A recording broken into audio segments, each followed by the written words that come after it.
bit too about cooking some food from New Orleans because that's where you grew up. A little about cooking. And your first experience with food that you remember? My first experience was getting burnt by a pot of greens by my mom. I was 8 years old, and she said, "Don't touch that pot. Everything smells so good." As soon as she left, I had to grab that pot. Yeah, right. But you learned your lesson. Then I learned my lesson. Looking like the mummy, man. Coming out of the hospital, yeah. So when did you come to the point where you started loving to cook?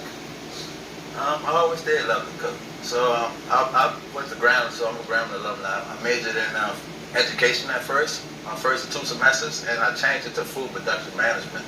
After walking through football practice and walking through that building where they were doing all that cooking. Yeah, and you can smell it, right? I can smell it. So I've changed my major to food production management, and I was smooth sailing from there. Yeah, and Chef Antonio, your grandmother and mom actually cooked school lunches. Yes, my mom did. I bet their school, the lunches tasted just a little bit better. Absolutely, absolutely. My mom never really followed recipes. She always tweaked them a little bit to make them her own, so the kids can really get some really good food. Yeah, those are the kind of cooks that you could have just a bag of flour in the cupboard, and all of a sudden a whole Thanksgiving dinner would come up, right? That's right. That's right. What got you interested in food in terms of making that your living? Well, I've always been around food. Even when I was in elementary school, I was always a cafeteria helper to help serve the breakfast to the kids, so I could just get a little extra, as you can see. But I've always liked being in the kitchen environment. Started cooking when I was 13. You know, I cooked my first pot of gumbo when I was 13 years old, and been loving it ever since. You know, there's a saying where they say, "Don't trust a chef that's too skinny," right? One of them has a 6-pack. That might be him. I don't have no 6-pack.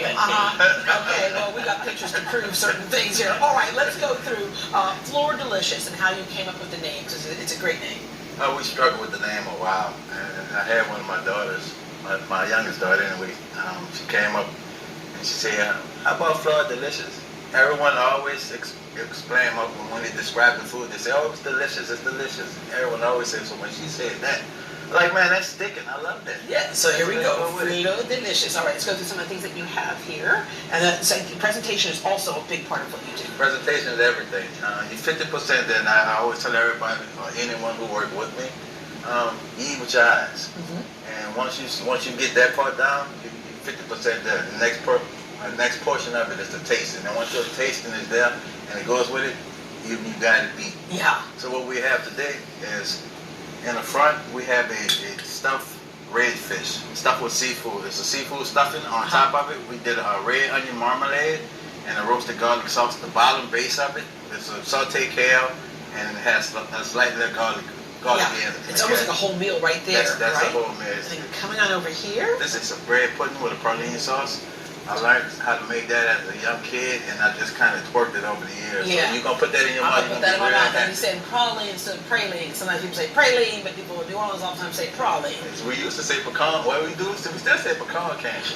Yeah, that pecan sauce. is crazy. I know. This is crazy. All right. Right on over here.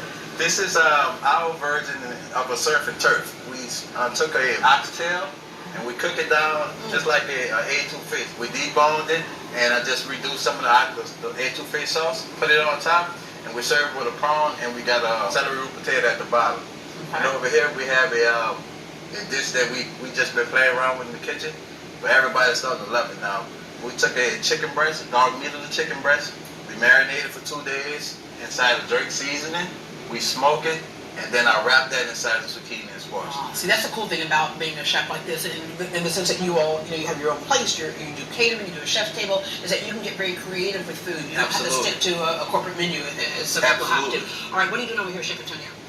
Right here we have some Grand Marnier marinated grapefruit, and I'm going to pair it with some mascarpone cheese. If you ever seen him do a creme brulee, we slightly sugared it, and he garnished the top of it with the torch, and it caramelized it. So cream brulee stuff. All right, I'm going to taste one of those real quick here. And when I do that, tell me about Black Restaurant Weeks and why it's important for you all to be part of that. Absolutely. Go ahead, Chef, be good.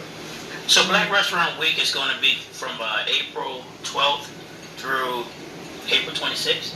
We are going to be featuring our portion of Black Restaurant Week on the 16th and 17th of April, as well as the 23rd and 24th. And on the 25th, we're going to be featuring our food truck at the Sound Bites which is a concert / food truck event out at Peggy Park. At Peggy Park, yeah. that's right. Yeah, it's gonna be great because all these different food trucks out there. You're gonna have music and Yes, a whole bit, a whole lot of absolutely. fun. And food trucks are kind of going to that next level of creativity. Folks can just do whatever they want to do. Yes. And I just want to round out with so many kids say, when I grow up, I want to be a chef today. Thanks to a lot of those competition shows and Food Network. What's the one thing you want them to keep in mind when they say that this is what they want to do? Keep in mind, to be a chef, you have to make sure that organize inside of everything you do. So this is the fun part of being a chef. But on top of being a chef, you have to be very, very organized. Yeah. So And everything you food do, cost and things, right? That's right, absolutely. and everything you do inside that comes from being organized. And sanitation plays a big part of being a chef. Absolutely.